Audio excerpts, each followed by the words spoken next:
In today's lesson, we will be getting started and integrating STK with Python. I wanted to provide some more background and context for what we're going to do today. Right now, we're going to be utilizing the SDK Integration Module. So this is a special license that you would have received. This will enhance any of the integration capabilities that you have with your software, allows you to automate any task, any builds and analysis, and can allow you to bring in external data, visualize it in SDK, and even export that information out. So there's a lot of benefits with integrating SDK with other tools. And then if you are automating different behaviors, you can develop custom applications and utilize the SDK, the AGI object model collection for your other tools. In this case, we're going to be focusing in on Python. So once again, you can extend any of the capabilities, and you're utilizing the calculations and the analysis that SDK does to further whatever analysis you were already working on.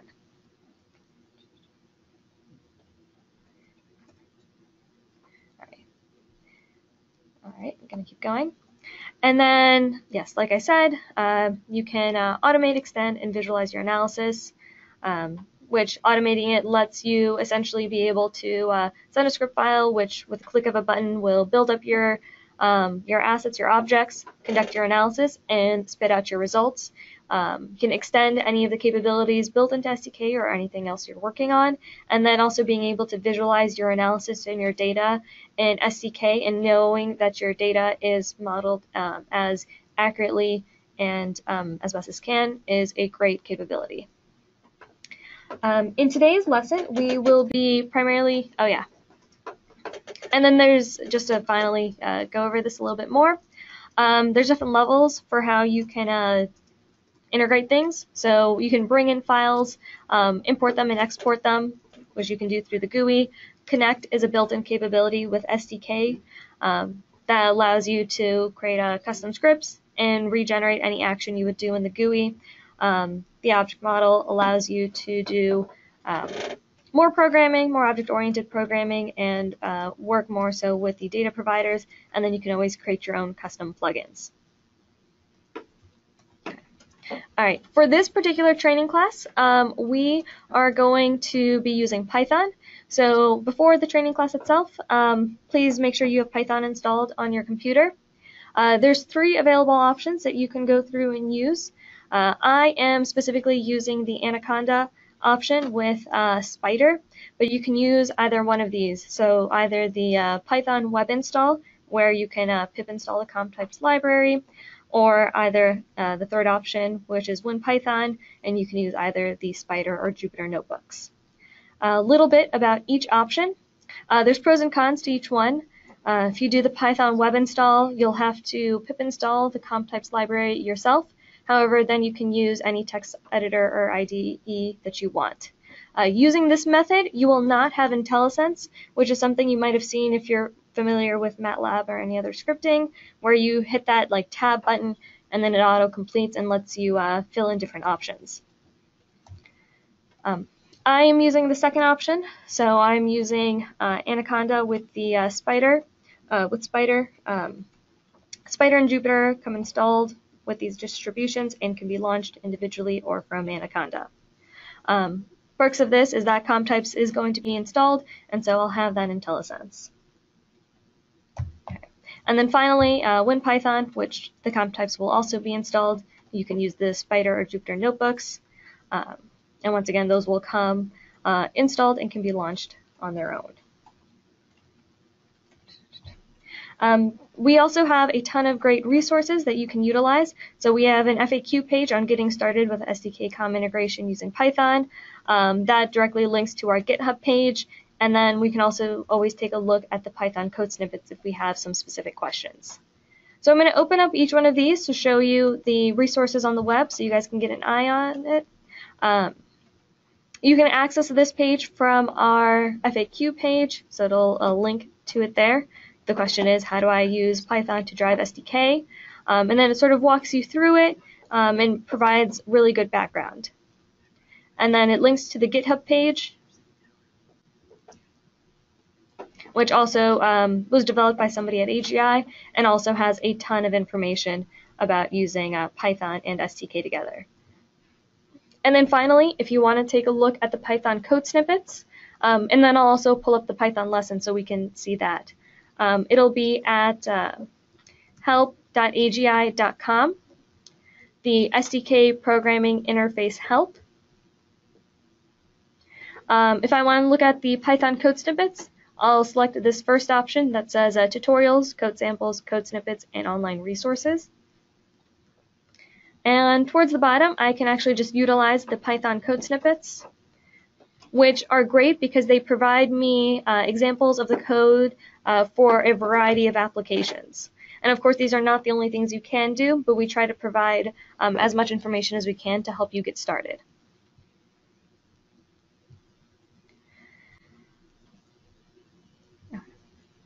All right, so once again, we're in the tutorials, code samples, code snippets, and online resources, and I just opened up the Python code snippets. Okay. The lesson that we are going to be doing today is underneath, is on our STK training website. So if I go to STK or help.agi.com and open up the STK help, this particular lesson is something that's taught in our L2 topics. So it's underneath our training materials. So complete list of self-paced training courses. And we are actually covering something underneath our level 2 topics, which is integrating STK with Python. So if you wanted to have this opened up on your machine, it could be beneficial to have the script itself open up so that you can see the code itself. And then if you wanted to, you could definitely copy and paste it here. But for the most part, the actual script we're going to be running is already complete and filled out. So this help page is actually using the 11.4 install, so the file locations might be a little bit different. But I'm going to have everybody open up or bring over the script file so that we can get started on that. If you take a look at this lesson, it'll tell you to browse to your install directory, data, resources, SDK training, and scripts. Now this is specifically if you have SDK 11.4 installed. Otherwise, if you're using an earlier version of SDK, so I'll have that up on my computer here, you can navigate to your SDK install folder, help, SDK training, and then scripts. So I'll leave this up here for just a little bit longer. And what I'm going to do is I'm going to copy this script and just put it on my desktop. That way if I want to make changes to it or edit it, I can certainly do so. But otherwise, if you wanted to actually just base it off of the lesson on the web, you could actually essentially run the same thing by copying all the script lines. All right, but this file is located in this file directory, and I'll leave this up here, but I will be copying and pasting this to my desktop so I can get started.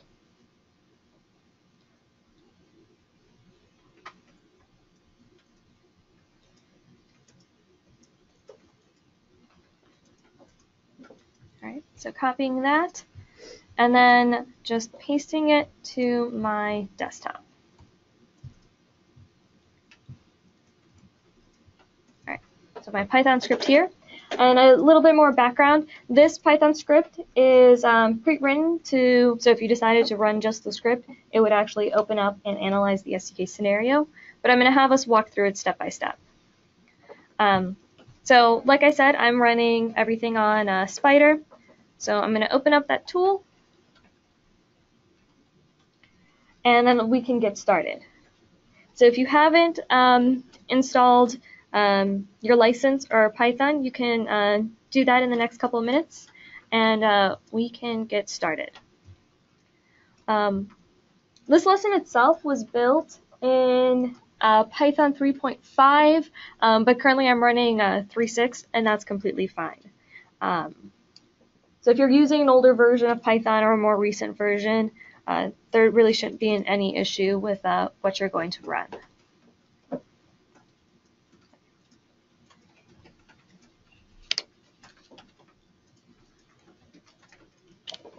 So I'll give you guys another moment or so to get everything set up, and then we'll get started.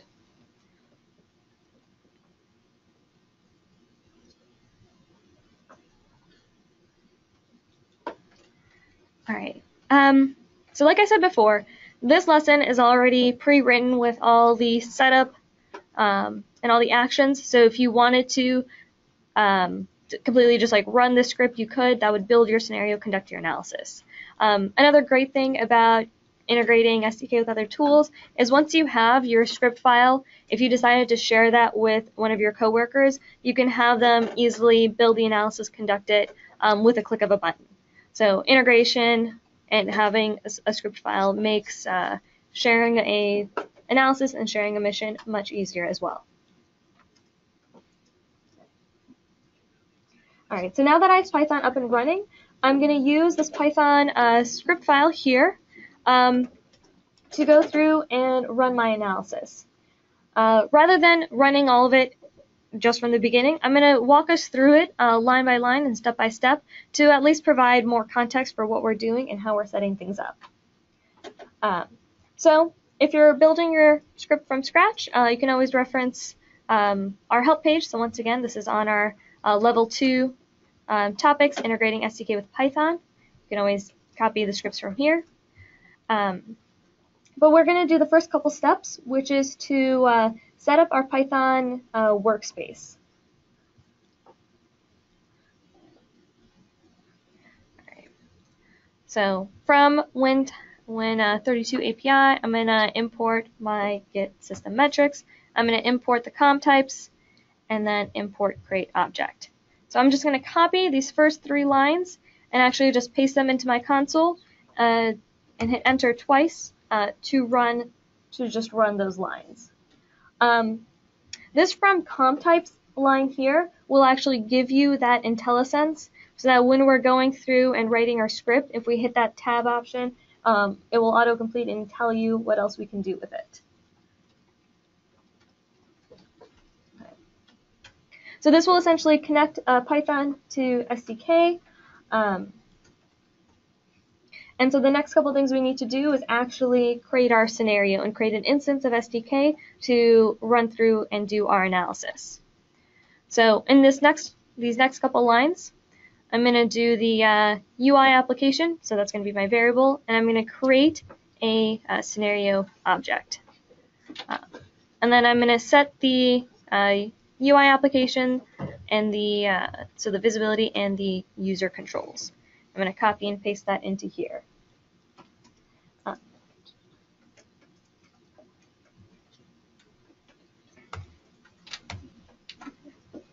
What we are doing in this particular analysis is creating a SDK scenario from scratch. So we'll actually be building it up. So you'll see something in your toolbar open up, which is going to be your new SDK scenario.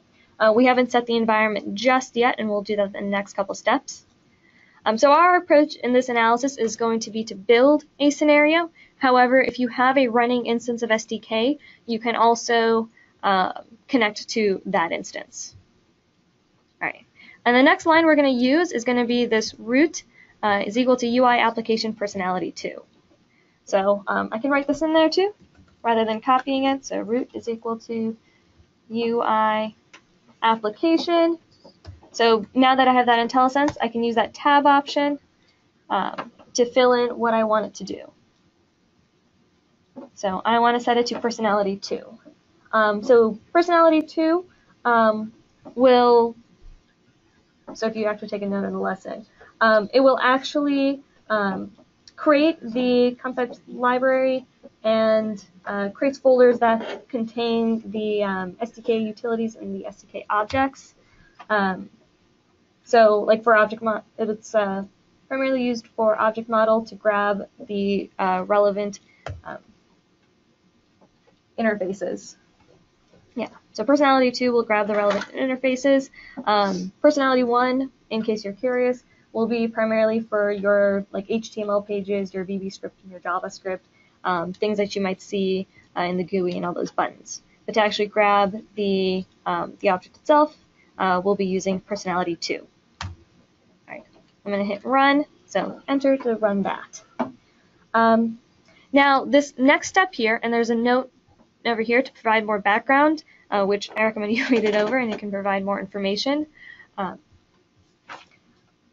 But whenever you are using Python for the first time, you want to run these two lines after you run Personality 2. However, once these have been run on your computer, you can actually move them to the top up here. And I'd actually moved them down below. But yeah, you can move these to the top so that the next couple times they run when you first go through and import everything. But when you first start using Python and SDK on a machine, you want to run these after Personality 2. So I'm going to bring in and import these last two statements.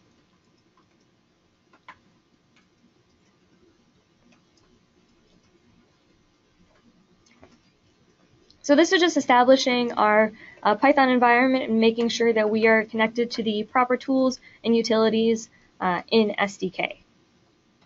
All right. Moving on to the second task, now we can actually get started and work on our analysis. So the next task here is to create a new scenario. These next couple actions are going to be really similar to when you open STK through the GUI and you see that panel that tells you to name the scenario and set the time. So we're using our root command, creating a new scenario, calling it Python starter. So I'll do that. I'll copy these two lines and run them next. And then we want to set the analytical time period. We'll base it off of today and go 24 hours into the future.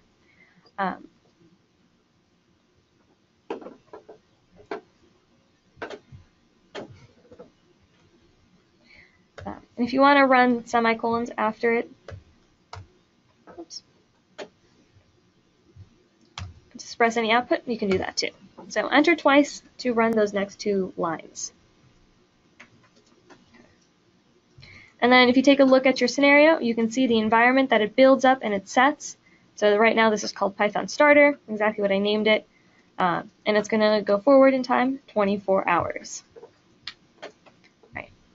Finally, we're going to just reset this and set this to the beginning of our scenario start time. So root rewind. I'm just taking a look at wherever my browser for the timeline view has been. So at this point here, you can go back and forth if you want to make changes in your SDK interface, or if you just want to stick to the code, which is what we'll be doing, you can just automate and write in your scripts in your lines of code. All right. The next couple things we're going to do is we're going to bring in objects. So like any mission you work on, you'll be bringing in your assets and the objects that will be used in your mission.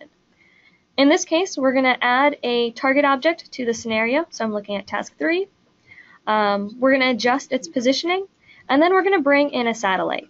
I just want to focus in very briefly on this root.execute command for the satellite. This is actually referencing a connect command. So if you're familiar with using connect in STK, you'll know that any connect command will mimic any action in the GUI. In this connect command, we'll specifically set the entire state of the satellite's orbit in a single line. So I can set, and I know this because I'm familiar with the terminology, but you can always take a look at the help. But the last few numbers here are actually setting the orbital parameters. So semi-major axis, and this one here is going to be the inclination. So it's going to be some highly inclined orbit. But more information on this is in our Connect help documentation. Just to show you, if you're still on the help page, there's something called Integrating with STK. And I recommend taking a look at the Connect command library. You can do like the alphabetical listing. And then underneath S, there is a set state, and it's in alphabetical order. Yeah, so there's different set state commands, and then you can see that the last couple items in the list are going to be your semi-major axis, eccentricity, and so on. So you can do either approach. So you can either manually set your code, to set your satellite's orbital parameters one at a time, or just use a connect command, which does it all at once.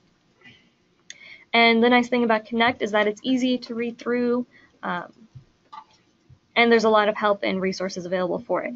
So in this case, it's just going to set the orbit of the satellite. All right, let's bring this in line by line. Right. So first going to bring in my target object, and I'm going to adjust its position.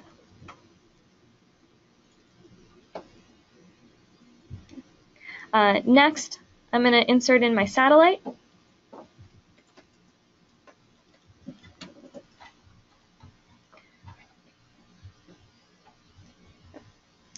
And also going to run that root.execute command, which will set the state of my satellite in orbit. And if you wanted to check, you can always take a look at your scenario to make sure your objects are there. So I have my satellite in orbit. It is some LEOsat in a highly inclined orbit. Now these next couple lines, yeah, I just copied them and pasted them in to run them one at a time. So I'll give you guys a moment to do that, and then we'll focus in on computing access in the next couple steps.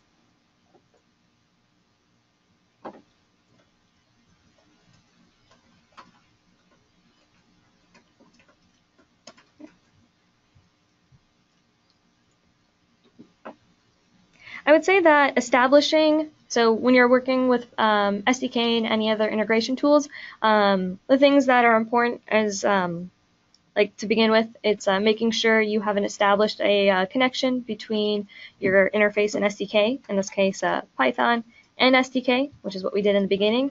And the next important thing to think about is pulling data in and out of SDK.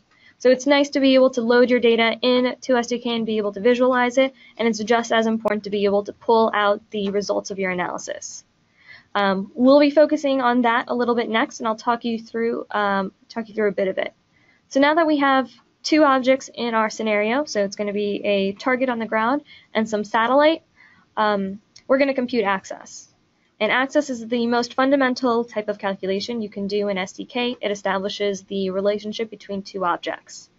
The code itself is written over here, but I just want to show you guys where it's located in the help, because other than having like a script file right in front of you, most likely you'll be going through the documentation in the help to try to figure out the next couple steps for the analysis. So let's go back to the web browser. I'll re-navigate us to the programming help documentation, and then we'll take a look at the at some of the lines of code and how we can use them. So this is a bit of a spoiler, so it's already here, but just to show you where the resources live on the web. Yeah, I'll re-navigate to this, so it's going to be help.agi.com. So up at the top, whatever your browser is, you can open up help.agi.com. Then the SDK Programming Interface Help. We can take a look at the tutorials, code samples, code snippets, and online resources. And then if you scroll down the page, there's the Python code snippets. So if I am interested in computing access, I would take a look at the access section. And then there's a couple options. So from here, I can take a look at what I need to do in my setup to set some of these constraints, if I have like multiple access constraints, or if I want to configure things in other ways. To compute access between two SDK objects, and I can choose which option I want to use, so the IAG SDK object interface or the object path. I can select that option, and it will navigate and show me exactly what that what those lines should look like. Up at the top, it tells me what objects I already need in my SDK scenario, so I can't just copy and paste this and throw this into code. I actually need my objects in there in the first place. So this particular setup is computing access between a satellite and a facility object. And so to get access by an object, I create a variable, and it's going to be from my satellite, and I'm getting access to, in this case, a facility.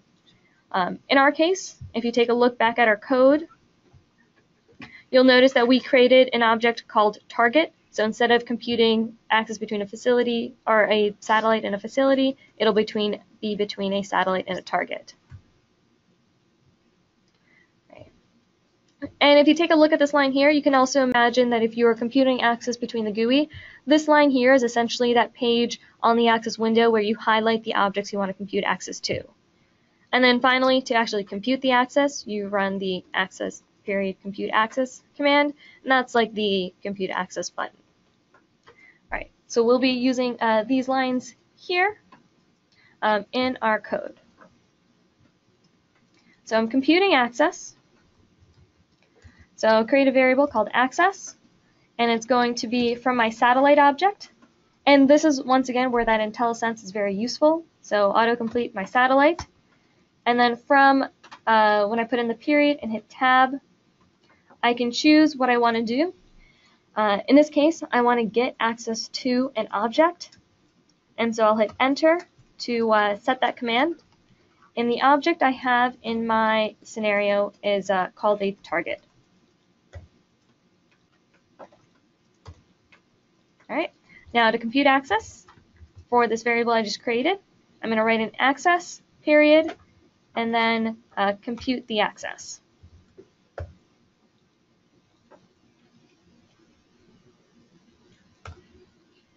right, so computing access over here. Just to check, if you take a look at your scenario, once you've computed access, you should see access lines in your 2D graphics window. That's something that visually happens when you compute access in any SDK scenario. The parts of your, in this case, it's going to be orbit tracks that have that line of sight to your other object will be highlighted. And visually, this is great to see. But more importantly, we want to focus in on being able to pull our data out. So we'll talk about that step in just a little bit. But I want to make sure that everybody else who's working on this has at least computed access between their two objects. And then we'll talk about data providers in just a moment. So in case you're wondering, we're task 4. And we're going to talk more so about data providers in SDK.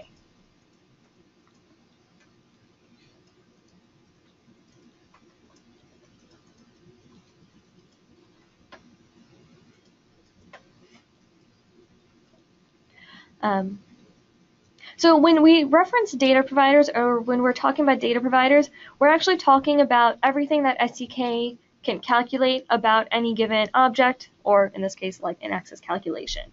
If you want to know what the available data providers are, you can always take a look at the help. If you have SDK open, those data providers are going to be those categories you see when you create your own custom reports and graphs. So I'm not going to change anything, I'm not going to create anything, but I just want to show that this is something else you can do. So I'm just showing this, we're not going to make any changes in our SDK scenarios.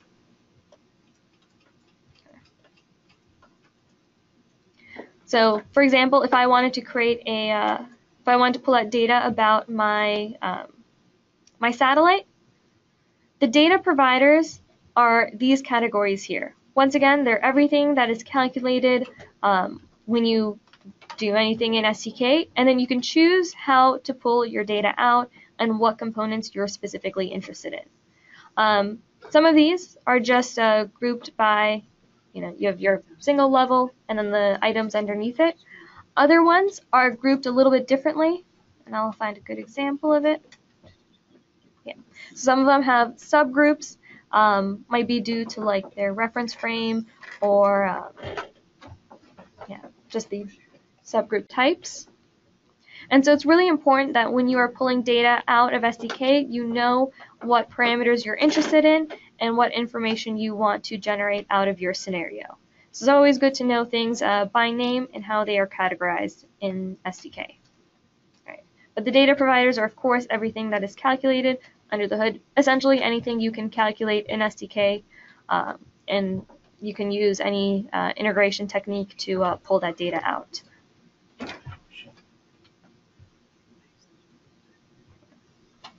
All right, so I'm going to go back to my script, and I'm just going to talk about the lines that we have. All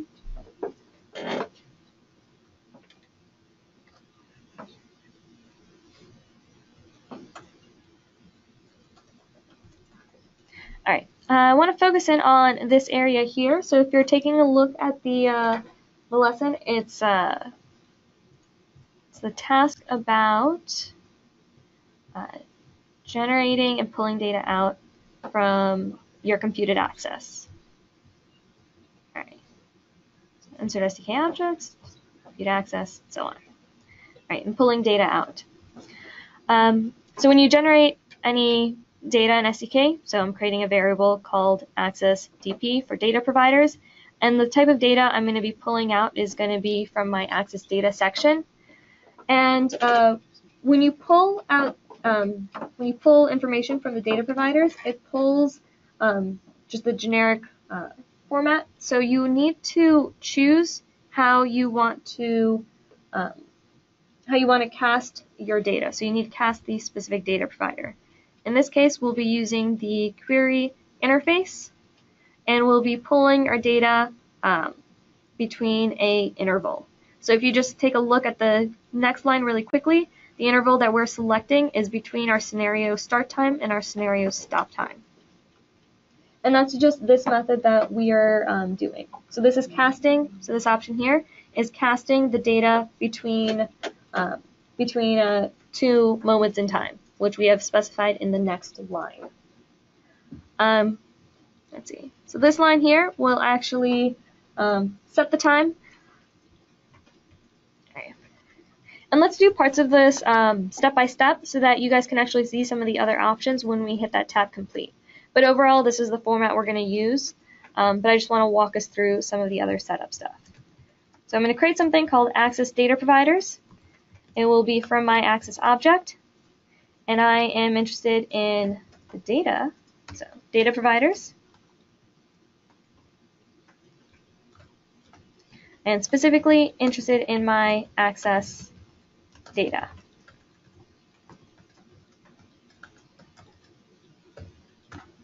All right. So access data providers 2.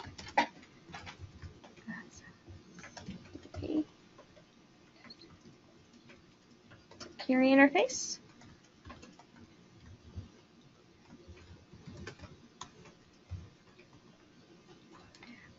So can choose how I decide to pull out my data. The one I will be doing is the IAG data PVR interval.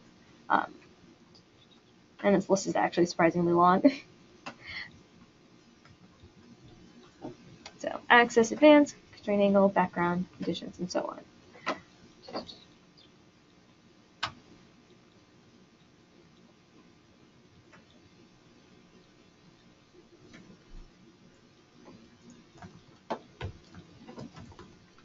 Data, and then I want PVR, not element, but interval. All right. So there's a ton of ways you can format your data and cast your data, and this is the option that we're going to be using. If you have more questions about this, we have a ton of documentation about it on the web and how everything should be formatted. All right. So now we're going to set whatever our time is. So creating something called results and focusing them between two time periods, which are going to be my scenario start time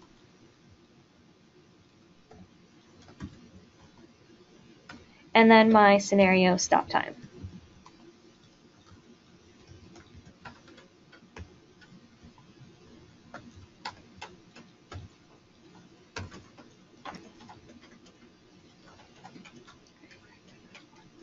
So then the next couple lines are actually pulling out that data.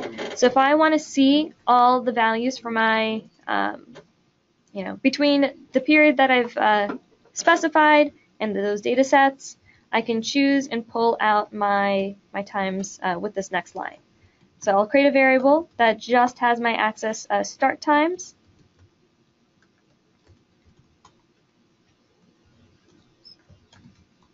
Data sets. And then I'm going to get my data set by name. And my data set is called start time. And I know this because if I took a look at my data providers list, I would see that in my data providers.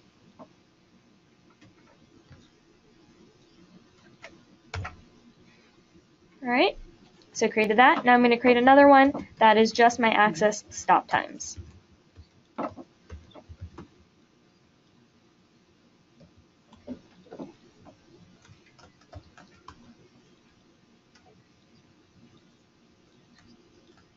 And hitting that tab complete saves me the trouble of typing in everything. So setting it up to measure and pull out my stop time.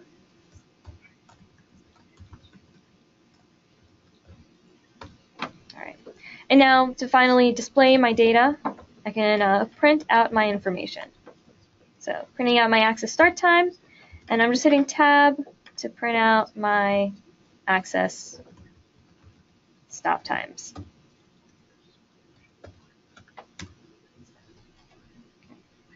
And once I have this information out there, of course, this is a very simple data set of meaning it's just pulling out the start and stop times, but you can do the same type of extraction to pull out data for anything else that you can calculate or compute in STK. And now that I have it in Python, if I wanted to go further in the analysis, I at least have another tool that can allow me to do that.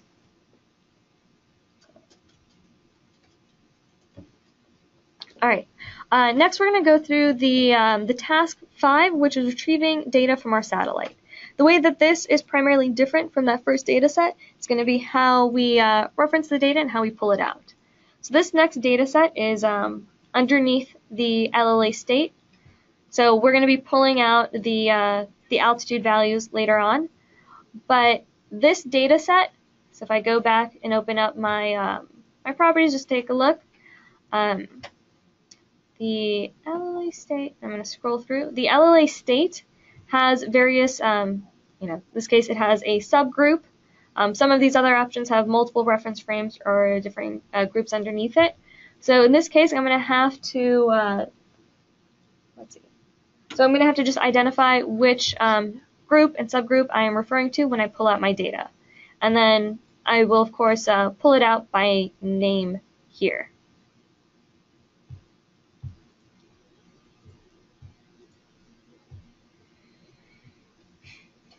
So in this case, I'm going to pull out data about my satellite. So my satellite, creating a variable that's satellite DP to my satellite object, data providers. And the information I'm interested in this situation is my LLA state. Once again, you can choose any sort of data provider categories to pull out your data. All right, the next line here is how we identify which subgroup it is. So this one will pull data from one of those subgroups, and that group is going to be the fixed item. So I'll do this the next couple lines. So satellite DP2.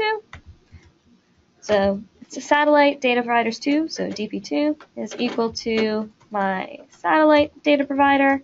I am querying my SDK objects, and specifically the IAG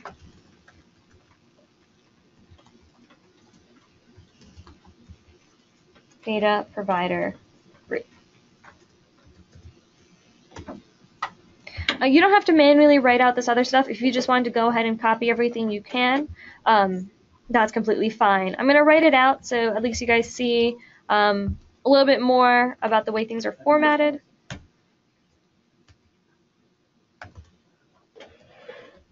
So casting it to or pulling the data from a specific group.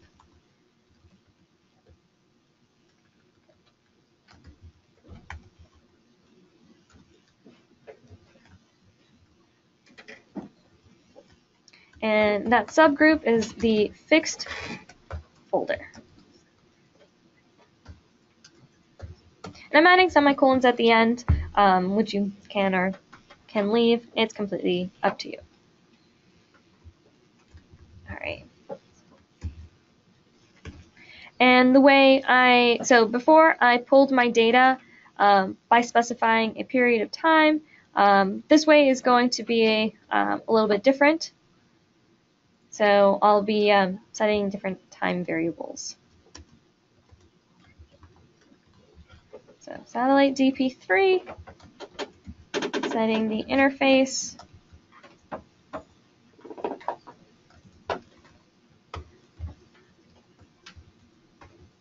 IAG. Data period. All right. All right. And now the elements I'm going to pull out are going to be the time, latitude, longitude, and altitude. And of course, if you want to pull something out other than the altitude, you can use one of these other options here. But I'm going to set this to create a new variable, which will have my time. I want it to have my latitude. I want my longitude.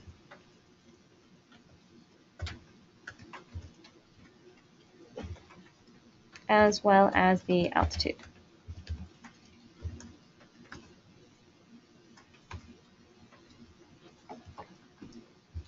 So, pulling out this, now if I just take a look at the next line, it's pulling the information between my axis start and stop times. This section here is between, is going to be the step sizes of my data. And then of course I'm choosing it from this variable I just created. And then the next couple lines are going to be to pull out the altitude values specifically and then just print out that information. So I'll go through the next couple steps. Or I can just copy all of this to run the next line. So it's pulling out my satellite's altitude. So from my satellite, based off of the time varying information, I want my data sets, and I'll refer to it by name.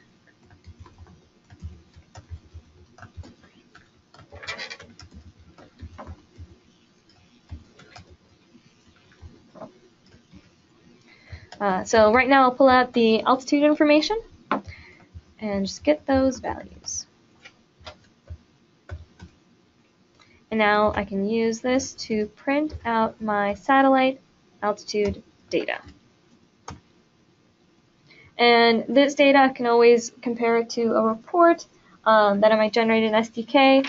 Keep in mind this data is between, this time step is like every 60 seconds, between my axis start and stop times.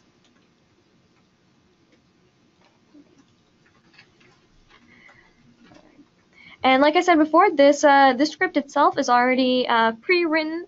So if you wanted to go ahead up at the top and run this analysis from the beginning, what you could have done is hit that big green button. Now that we have run this once on our computer, we can move these two lines to the top where we import everything else, because they're already established and they've already created those subfolders for the SDK utilities and the SDK objects. So on your machine now, you can go ahead and, if this is saved on your desktop, you can always move these two lines up at the top, and that will just streamline and quicken any type of analysis you're going to do next on your machine. There are great benefits of using SDK integration, so being able to automate any type of analysis. So in this case, like I have the ability to click a button, generate a scenario, bring in my objects for analysis, and even pull out my data. And then I can go further in Python and do more analysis that way. So you can extend the capabilities that are already in SDK with any other tools. In this case, I can go further with how I analyze my data. And then finally, if in this case, what we did is we pulled data out of SDK, and then of course we can do anything else with those results. But you can also bring your data from other tools into SDK and then go through and visualize them and use them in your analysis. So you can go back and forth with the way you pull your data in and out. And really, I would say the important thing is to make sure that you have your setup correct in the very beginning, and that when you are referencing the data, so the stuff that we did at the end, you know how you have cast the data and how you're going to pull it out. And I would recommend just taking a look at some of the data providers so you get an idea of which data you need and which ones you want to utilize in the next couple steps. All right, I hope you've enjoyed this training, and I will pass this back off to Craig. Another thing I wanted to mention before we close out is that using SDK integration, so using SDK with your Python, your MATLAB, or anything else, you have the ability to load in large data sets and compute your analysis very quickly. And then you have the ability to run through multiple scenario setups, conduct trade studies, and just do all of this in a very speedy manner. And you'll know that since you're using SDK, you'll have the best data and results out of that.